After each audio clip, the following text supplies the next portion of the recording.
Yeah, what do you want? We fought against the Republic forces for some time, over the course of many battles. At the start, they were not much of a threat to speak of. But once the Jedi Revan took charge, things began to turn against us. The Republic fleets began to use more than just basic tactics. Feints, counterattacks, mass deceptions. Revan was a genius on the field.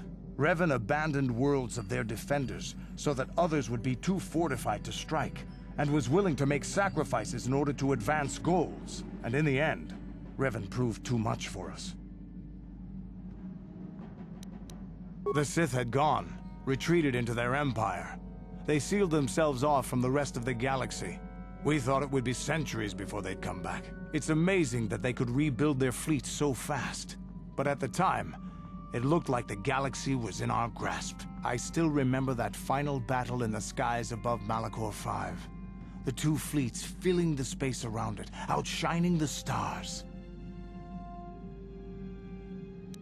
It was not your ships, or your men, or your vaunted fight for freedom that won this, the final battle of the war. It was by the actions of one person, the Jedi Revan, that you prevailed. His strategies and tactics defeated the best of us.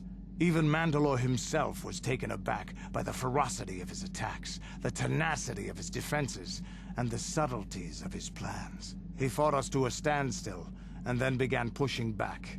We really didn't have a chance. It was what we had wanted all along, in a way. We wanted to fight the best, in a battle that would be remembered for centuries. And we did. And Revan won. I don't hold a grudge against Revan, and neither do any of my people. It was the greatest moment of my life to be in that battle. If Revan had been a Mandalorian, nothing in the galaxy would have stopped us. But wishing for the past to be different is useless. Better look to the future, as we should now. We'll talk more later, I think. Is there something else you want to know? Your choice. I'm here if you want something done right.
Yes. What is it? I was remembering Taris. It was a horrible place to have to live. At least in the lower cities where the non-humans tended to get relegated. Living for years in a place with no sun, living off the trash dropped from the upper levels, and a meager pay doing back-breaking labor. There was always the danger of Rakuls coming up from the sewers, or more mundane predators living and working in the area. My family and I struggled each and every day to make something of our lives. But we could only go so far. Taxes from the corrupt government, more fees from the gangs controlling the streets, and whatever was left paying for what food and medical supplies we could afford. It did not, but only because of the Jedi who came. It was very bad. With no money to spare for any amenities, Even the Enclave on Dantooine seems a paradise in comparison. And of course, there was the constant bigotry and hate from the more affluent and human citizens, lording their wealth over us living below.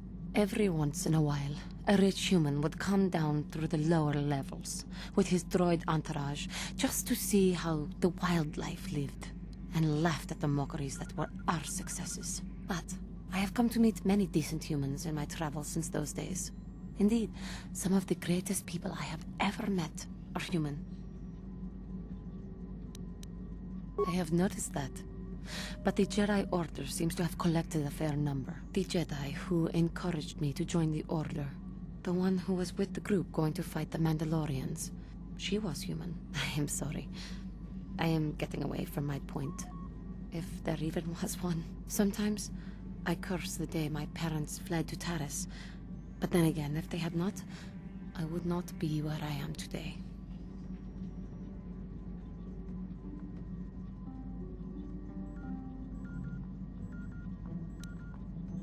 Another story for another time. For now, we must continue our own epic. To save the galaxy, if we can.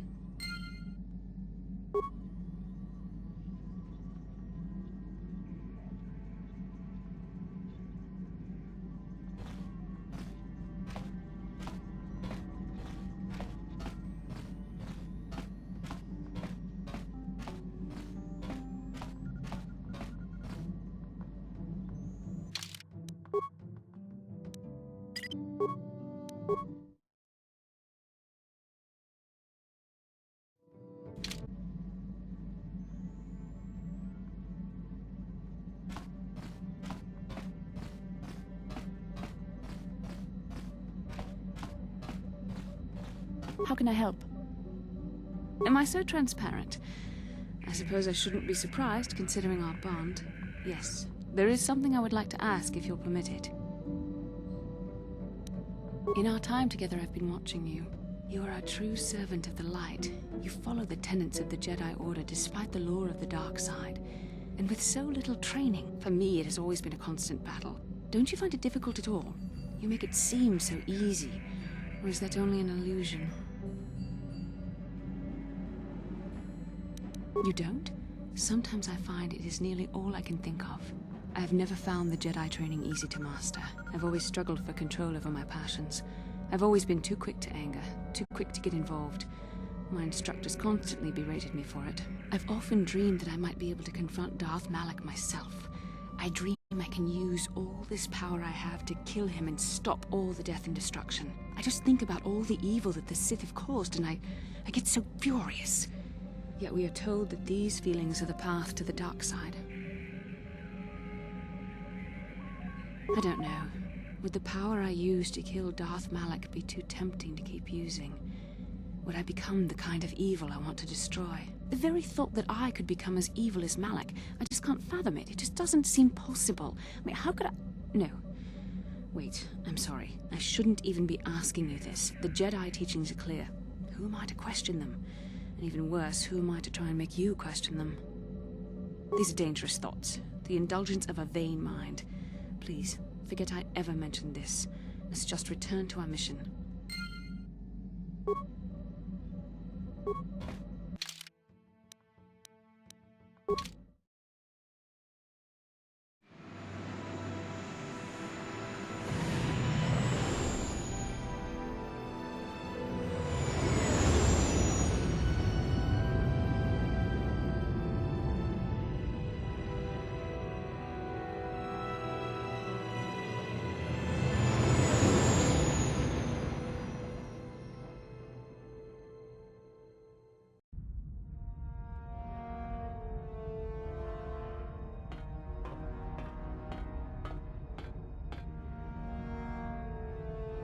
Calo Nord is dead, Lord Malak. He has failed in his mission. Forgive me. The penalty for failure is death, Admiral Kareth. But the failure was Calo's, not yours. You may rise. Shall I hire another bounty hunter, Lord Malak? No mere bounty hunter can stand against a Jedi. I shall not make the same mistake again. My apprentice, Darth Bandon, shall take care of our young Jedi friend.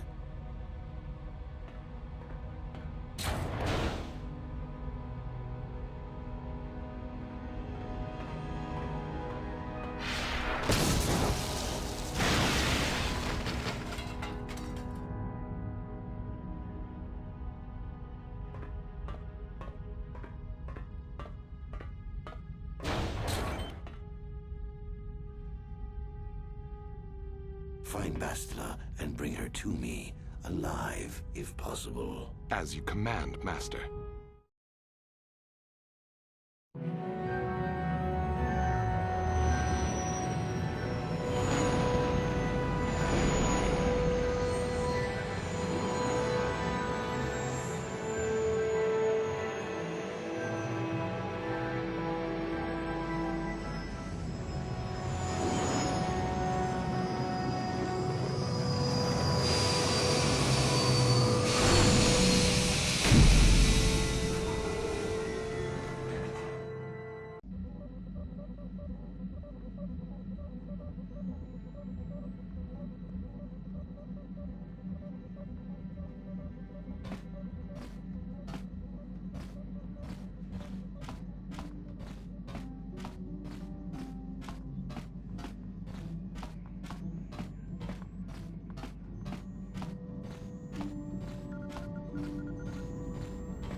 Got something on your mind, do you? You got yourself a fast little ship?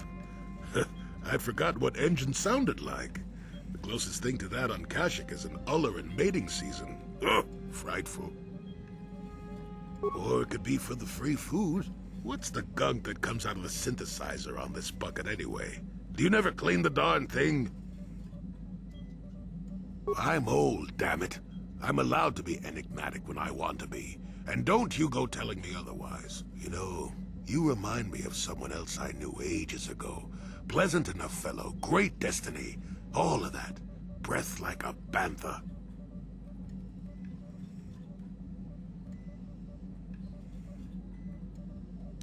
So I am. Tell you what, when you get to be my age, you can go ahead and answer any question you like to. You have my permission. Anyway, where was I? Oh yes, Andor Vex was his name. The Force swirled around him like a hurricane. That's how great his destiny was.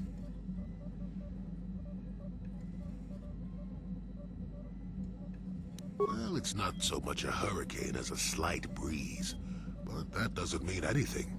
Destiny is sometimes in the eye of the beholder. Well, it turned out that poor Andor believed a wee bit too much in the infallibility of that destiny. That overconfidence turned out to be his downfall. I don't know. Are you overconfident? I hadn't noticed. Even if I had, I would never comment on it. We're talking about Andor, remember? Let's see. Oh yes, Andor's downfall. I was pretty young myself when it happened. At the time, I thought that Andor's destiny couldn't be more boring. Well, let's just say that I was a strapping young lad with a full head of hair, and Coruscant was a small town with a well. I was just about to abandon Andor to whatever the Force intended for him when his ship was overtaken by a Dimian warship. Now, you've probably never heard of the Dimians, but at the time they were a nasty lot led by a nastier overlord named Krat. Tall fellow, big teeth. Krat has us hauled onto the bridge of his ship for questioning, and that's when I knew that Andor's destiny was at hand.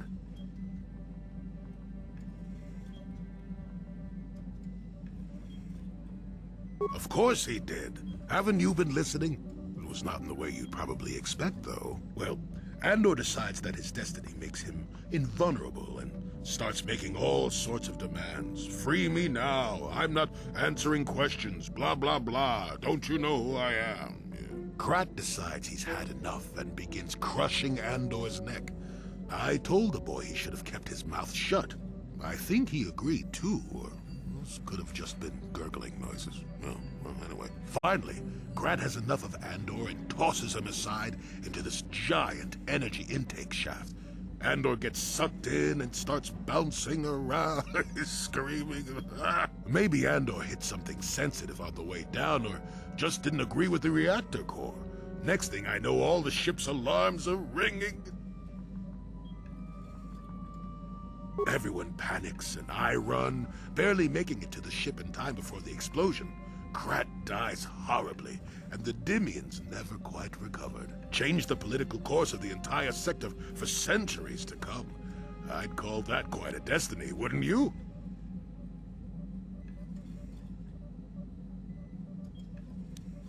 Well, hey, the chances may not be great, but when one has the opportunity to see something like that twice in a lifetime... Anyway, go on. My throat is dry and you're making me cranky. Shoo!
Just grunky to pacnimo.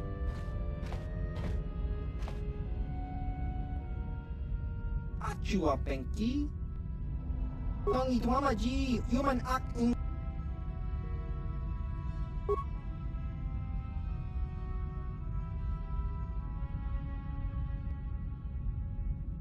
Kava! Yun patisa! Chiwi aita ka chong chichaki mulirak. Ki mulirak. Ki mulirak.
Got something on your mind, do you? No, I never did I? Elusive? Me elusive? Obviously, you've never tried to grab a Twi'lek dancing girl after drinking too much Onderan Willick juice. At any rate, I already told you why I wanted to leave. I'd seen everything I wanted to on Kashyyyk. Time to go. Time to move on.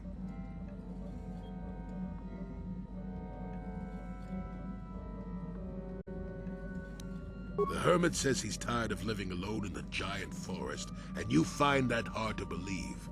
How cynical are you? How many kilometer-high trees can you find an interest in before you figure you've had enough? I'd bet you can't be bothered to stay in one room for more than 15 minutes. And then there's all the critters in the Shadowlands. I'm just happy to be back in space, doing something new. Is that too much to ask? So I could. Well, not having a ship does tend to put a damper on that kind of idea, however. I'll admit, for all its flaws, Kashyyyk was home enough. But when you came along and I saw the destiny you had before you, I couldn't help but be intrigued. Interest? Well, I certainly don't have a vested interest. Call it more idle curiosity. Your destiny is rather unclear. In fact, everything about you that I can see is odd. Slightly off, as if my eyes are trying to trick me. Something is very dark about you, but... I'm sure you don't need to hear my ruminations. You've probably got enough nosy Jedi offering you one opinion after another to make you sick. Your future will come of its own accord, trust me. Sometimes navel-gazing at it doesn't get you anywhere. I wouldn't worry about it too much if I were you. You remind me a bit of Nomi. And that can't be all bad. Nomi Sunrider. She came late to the Force, just as you have, and became one of the greatest Jedi ever. Oh, fine, fine lass. Whether you'll follow the same path remains to be seen. For one thing, we'll never get anywhere if you stand around chatting up old men all day. Nonsense. Have I ever refused to help you when you asked? How confused can one person be anyway? One thing I will say is that this little escapade does remind me a bit of my adventuring days before the war. Those were exciting times. Or at least it would remind me of those times if we didn't stand around. What's keeping you? You're too young to be so talkative. Shoo! Shoo!